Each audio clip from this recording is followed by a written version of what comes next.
9 de la mañana con 26 minutos y vamos a hablar de otros temas. Dejamos por un ratito de lado la campaña electoral, temas vinculados a la salud y muy importante además porque hoy se conmemora el Día Mundial de la Diabetes y para hablar del impacto que tiene no solo en esas personas sino también en su entorno, en sus familias, en sus comunidades, ¿por qué no? Es que recibimos en esta mañana a Giselle Mosegui, presidenta de la Fundación Diabetes Uruguay. Bienvenida, buenos días. Buenos días, muchas gracias por la invitación. Un placer tenerte aquí nuevamente. Queremos primero conocer un poco cómo es el estado de situación. Hoy recuerdo mucho de los reclamos que tenían que ver con ese registro, que Uruguay pudiera tener cuantificada la cantidad de pacientes de uruguayos que padecían diabetes en nuestro país. ¿Cuál es la realidad al día de hoy? ¿Se avanzó a partir de 2021 en todo eso? Bueno, hemos tenido algún avance, no tanto como hubiéramos querido. ¿Por qué? Porque avances en el sentido de que se terminó reglamentando la ley de diabetes, aquella que fue votada en el 2019 y se reglamentó en agosto de este año. Pero bueno, hay cosas que quedaron pendientes, digamos, y una de ellas es justamente, al momento, seguimos sin tener información actualizada de la cantidad de personas con diabetes que tenemos en Uruguay. Lo que nos han dicho en el Ministerio es que se está trabajando en tener esa información, pero bueno, hoy no tenemos una cifra actualizada. O sea, si hoy la Fundación quiere averiguar la cantidad de uruguayos, no tiene un dato exacto. No. ¿Y eso por qué? Lo que nos han dicho desde Porque no pareciera tan ilógico en un enclave pensando de que hoy tenemos todo digitalizado y debe ser una de las prioridades en una historia clínica de un paciente, ¿no? Sí, o sea, es algo que, o sea, es algo que venimos solicitando desde hace muchísimos años. En principio era cuando íbamos a tener la historia clínica electrónica. Eso, bueno, supuestamente ya está, pero el tema es como que los diferentes sistemas de los diferentes prestadores como que no hablan un idioma común, digamos, a nivel informático, y como que no tienen la información unificada. Entonces, bueno, como que estaban trabajando en eso para poder tener, bueno, la visión general de toda la población y bueno, y si realmente están todos relevados, ¿no? O sea, porque el tema es que si dentro de la historia clínica está el indicador de tiene diabetes o no, pero si el profesional no lo actualizó, claro, no tenemos la información. Y en cuanto a proyecciones internacionales, ¿qué se estima? ¿Qué porcentaje de la población tiene diabetes? Y bueno, se estima que hay un 10%, y bueno, en Uruguay también, de personas con diabetes. Y lo preocupante de todo esto, y es a nivel mundial también, ¿no?, es la cantidad de personas que pueden llegar a tener diabetes y no están diagnosticadas. O sea, que en Uruguay se estima que podrían haber 150.000 personas con diabetes sin diagnóstico. Y lo preocupante de eso es que una persona que tiene diabetes sin tratamiento a la larga, va a tener complicaciones. Estamos hablando de la diabetes tipo 2, ¿verdad? De la diabetes tipo 2, exacto. Entonces va a tener complicaciones porque los valores elevados de azúcar en sangre a lo largo del tiempo dañan al organismo. Entonces por eso es importante el tema del diagnóstico a tiempo. Y bueno, dentro de eso también está lo que es la reglamentación de la ley y dentro de ella está el tema de lo que es las campañas del Ministerio con lo que refiere a prevención, y bueno, ese diagnóstico precoz. Entonces tenemos la reglamentación, pero todavía no tenemos la instrumentación. ¿Y a qué síntomas o situaciones deberíamos estar atentos? De repente, alguien que se hace chequeos rutinarios, no sé, cada un año, cada 2 años, dice, a mí siempre me da bien, pero estoy sintiendo algo distinto a nivel visual, a nivel corporal. ¿A qué hay que estar atentos si uno tiene o puede sospechar que tiene diabetes tipo 2 o no tiene ni idea y ahora le empieza a prestar atención a esos síntomas? Claro, por un lado tenemos que prestar atención, bueno, si tenemos en la familia a alguien con diabetes, porque la diabetes tipo 2 se hereda, ¿no? Entonces, bueno, si tenemos la predisposición genética a tenerla, tenemos que estar más alertas y, sobre todo, bueno, incorporar hábitos de vida saludable, alimentación saludable y actividad física. Pero bueno, ¿cuáles son los síntomas que tenemos que estar alertas? Es el tema de beber en forma excesiva agua, orinar mucho, estar siempre cansados, tener mucho hambre y bajar de peso. Esos síntomas en son general, fundamentales. Sí, son clave. Pero el tema es que en la diabetes tipo 2 esos síntomas son muy discretos, digamos, porque el organismo sigue generando insulina, no la suficiente. Entonces, muchas veces esos síntomas no aparecen. o se confunden con otras cosas. Pero entonces por eso lo importantísimo ahí es el tema de hacerse los chequeos médicos. Con hacerse los controles de rutina una vez al año, ahí nos hacen el valor de azúcar en sangre en ayunas, y si hay un valor alterado nos mandarán a hacer una curva de glicemia u otros estudios. Pero lo fundamental es ir al médico. Giselle, ahora se menciona mucho el tema de la prediabetes, ¿no? Es un diagnóstico cada vez más habitual. ¿Qué es y qué vinculación tiene con desarrollar efectivamente después una diabetes? Claro, es cuando empiezan a aparecer valores alterados, pero no tan altos como para un diagnóstico, digamos. Entonces eso quiere decir que, bueno, que el mecanismo de la insulina de su cuerpo está fallando y que ya el páncreas no puede generar la cantidad suficiente que el organismo necesita para mantener los valores estables de azúcar en sangre. Entonces ahí hay que tomar medidas y acciones inmediatas, o sea, porque si empezamos a alimentarnos más saludablemente, empezamos a hacer actividad física, controlamos el peso, bajamos el peso, no tenemos por qué desarrollar la diabetes tipo 2. Entonces por eso es que es tan importante los chequeos, porque si ya hay un valor alterado, no tenemos por qué esperar a tener 1,40 para decir, bueno, sí, tenés diabetes. Si ya tenés 1,15, bueno, ya está pasando algo. Vamos a empezar a hacer cambios en esos hábitos. Claro, y yo hoy planteaba el tema desde el inicio vinculado a cómo termina generando situaciones a nivel de la convivencia, de la familia. Me imagino una clase en una escuela, ¿no? Con niños que puedan tener diabetes. ¿Cómo cambia los hábitos de vida de esas personas, de esos entornos?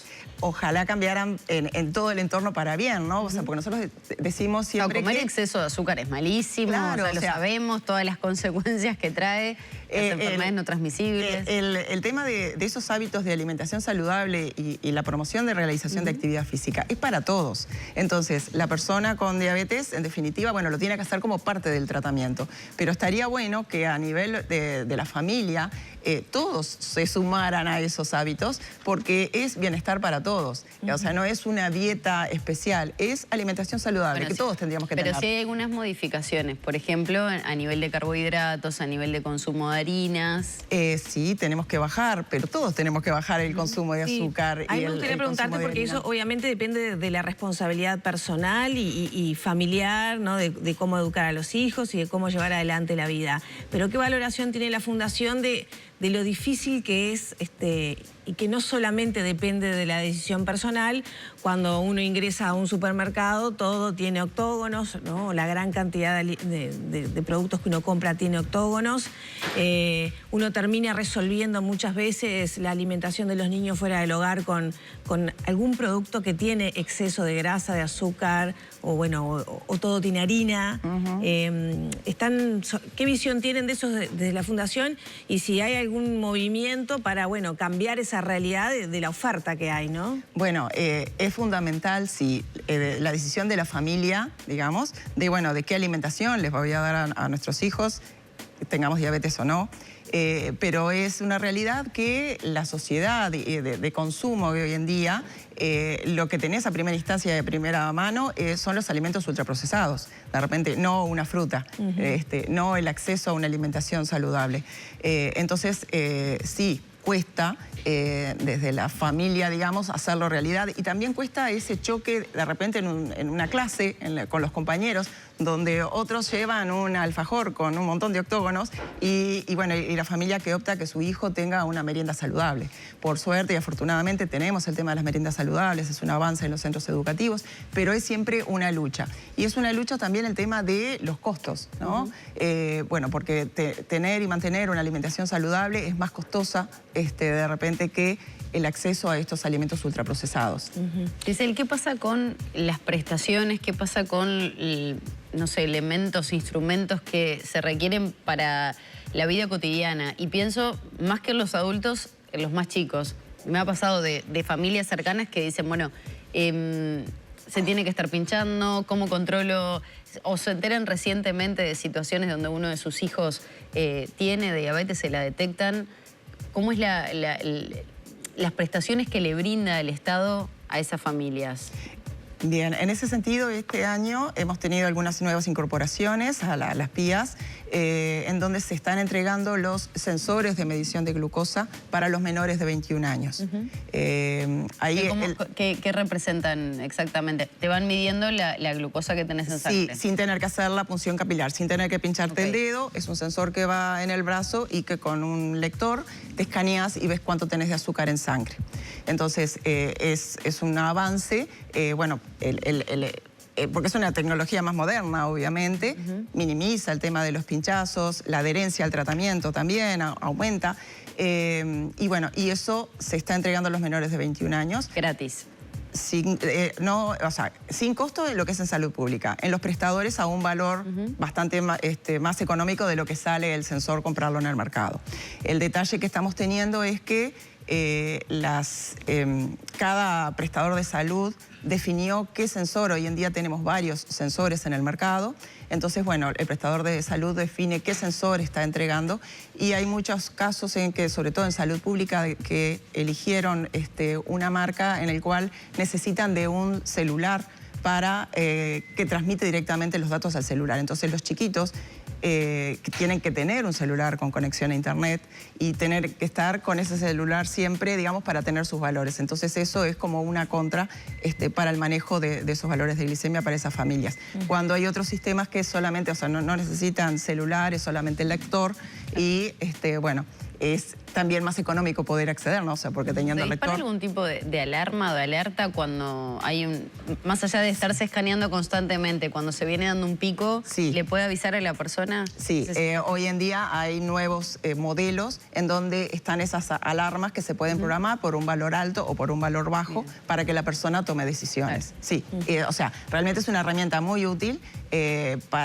sobre todo para esta población, pero bueno, también tenemos en el debe que, bueno, que las personas mayores de 21 años también se verían beneficiadas con este uso de este dispositivo. Sobre todo pienso adultos mayores, ¿no? También. Que se les complica un poco más. Y eso no está subvencionado, así que bueno, tendremos que seguir trabajando para ampliar esa cobertura. ¿Se han podido reunir con alguno de los candidatos ahora en el marco de la campaña electoral? No sé si han solicitado reuniones justamente con todas estas reivindicaciones. No, todavía no. ¿Han pedido? Todavía no. ¿Qué actividades va a haber en el marco del Día Mundial de la Diabetes? Bueno, hoy estaremos en la Fundación en la tarde haciendo controles de glicemia y haciendo exámenes sin costo también de hemoglobina glicosilada, que es un estudio que nos da el valor del promedio de los últimos 3 meses, los valores de glucosa. Así que en la Fundación los esperamos, en Pablo de María 1514. Después, el 22 vamos a estar participando de una actividad que se va a hacer con todos los protagonistas, digamos, y todos los que estamos trabajando en lo que es diabetes, en la Plaza Independencia de 9 a 12 de la mañana, en donde también van a haber pesquisas, actividades promocionando la actividad física, brindando información. Y después, por nuestra parte, el 21 estamos haciendo un lanzamiento del libro de la Fundación por los 15 años. Tenemos acá. Con diabetes se puede. Con diabetes se puede. Y bueno, y el lema del Día Mundial de la Diabetes 2024-2026 es diabetes y bienestar, en donde el tema del bienestar habla del bienestar físico, emocional y mental. Y creo que este libro aporta en esos dos aspectos, ¿no? En lo emocional y en lo mental, porque es un libro que fue hecho con testimonios de integrantes de la familia que han participado a lo largo de estos 15 años, cómo viven ellos la diabetes y bueno, y cómo se puede realmente hacer realidad ese lema que tenemos de la Fundación de Con Diabetes se puede. El 7 está la carrera además, ¿no? Y el 7 tenemos la carrera, la movida de la diabetes, que es la actividad que tenemos para poder recaudar fondos para hacer las actividades educativas durante el año, así que están todos invitados a moverse. Antes de cerrar me gustaría abordar ese tema, ¿no? Conozco personas que han sido diagnosticadas tanto con diabetes tipo 1 como 2 y el encuentro con el diagnóstico ya es un golpe, ¿no? Para la persona y también para la familia, de entender que nunca más va a poder disfrutar de algunas cosas, de sentir que la vida es amarga. Y bueno, después eso supongo que irá cambiando. ¿Qué apoyo se da desde la Fundación cuando las familias se encuentran con esos diagnósticos? Es un shock el debut, que se dice el debut de diabetes. Nosotros desde la Fundación tenemos lo que le llamamos la cadena de ayuda, que es un equipo de integrantes de la Fundación que nos hemos capacitado justamente para apoyar y dar una mano en esas instancias, porque bueno, es un proceso de duelo que hay que que transitar, porque se pierde el 100% de lo que es la salud, digamos, porque hay algo que tenemos que hacer. O sea, si bien lo manejamos como una condición, pero tenemos una condición que tenemos que atender, ¿no?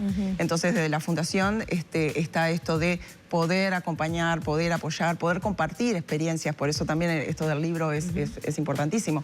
El poder compartir experiencias y cómo uno, digamos, a lo largo de los años va aprendiendo que realmente se puede convivir y nos podemos amigar con la diabetes. Y ese shock inicial... ¿Los miedos están presentes también? Porque... Sin duda. Siempre hay sin duda. La diabetes puede traer consecuencias graves, ¿no? Para esos pacientes.